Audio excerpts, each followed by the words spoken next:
Hey, how's it going, guys? Sorry about not having a review after last week's chapter. I was just very sick, but I am back to do a review for this week's, and this week's chapter of Eden Zero was both a disappointment and actually very rewarding.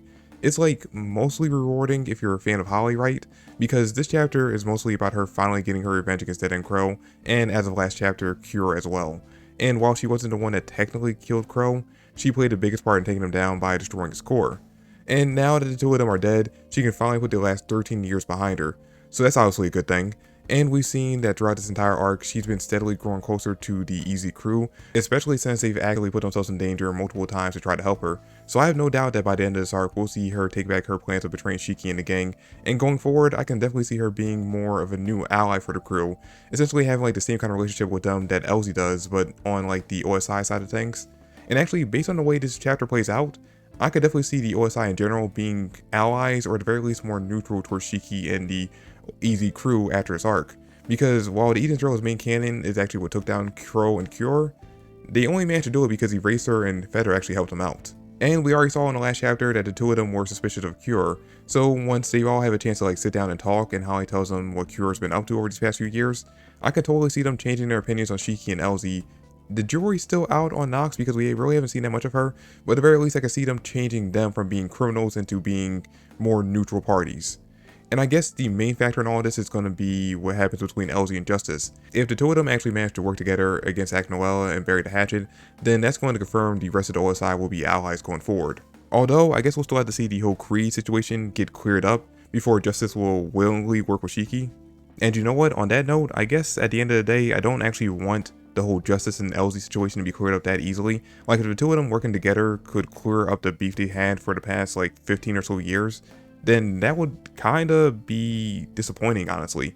The only way I can really see it happening in this arc, and like the two of them just like walking away, no longer beefing at all, is if my idea about the chronophage actually ends up coming true. And basically what my idea for the chronophage is that once the chronophage actually hits Lindard, the two of them will still be on the planet, or near the planet, close enough that they can actually see events happening as time reverses.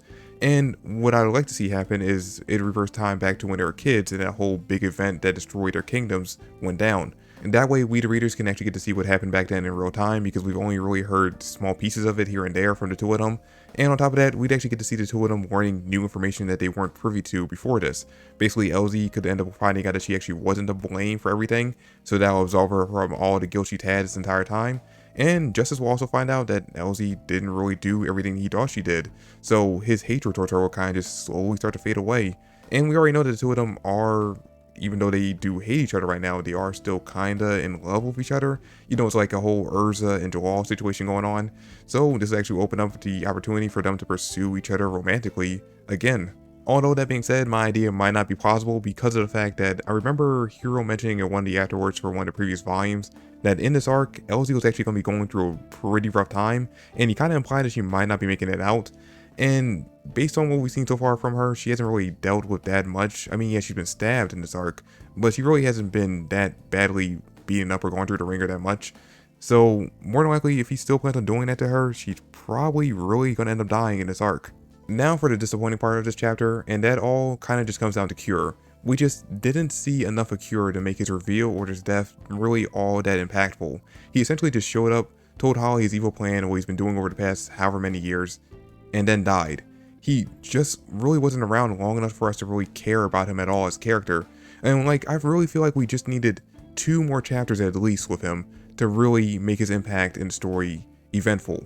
Like, I mean, don't get me wrong, I get it. He's not the main antagonist of this arc. Ziggy is. And we've already spent a lot of time with the Deadend Crow fight as it is. But for someone who claimed to be the mastermind behind 3 of 5 big bads we had to deal with in the series so far, I really expected more from him.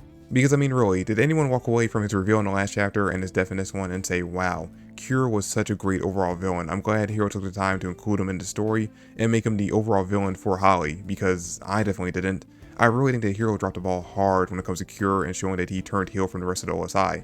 Because if we had gotten maybe just like 2 or 3 more chapters with him, then that would have been perfect, that would have been fine. We would have got to see, an extended fight between him and Holly, maybe Jin showing up and helping her out, and then after the two of them defeat him, maybe he fuses with Deadend Crow like he did in this chapter, and then we get to see a fight with them fused together, fighting off against everyone else.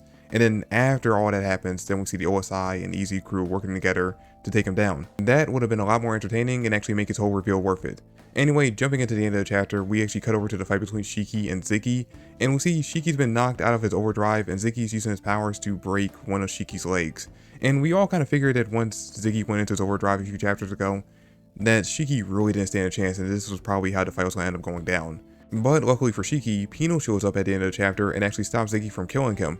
And I feel like this is probably the most interesting part of this entire arc for a lot of fans right now, because I think we all really want to know exactly what Pino found out that can actually stop Ziggy. But I think we're going to have to wait a few more chapters before we actually find that out, because whatever she does is definitely going to lead to Ziggy being defeated, which means most likely Hiro's going to go in the next chapter and cut over to possibly the fight between Justice and Elsie against Noella, and then probably after that we'll check in with Team Rebecca for a bit. Anyway, that is it for the chapter, guys, and that's it for this video. Thanks for watching. I hope you guys all enjoyed it. If you did, please drop me a like and subscribe to the channel. I would greatly appreciate that. And comment down below what you guys thought about the chapter. Anyway, that's it for the video, guys. I'll catch you all into the next one. Peace.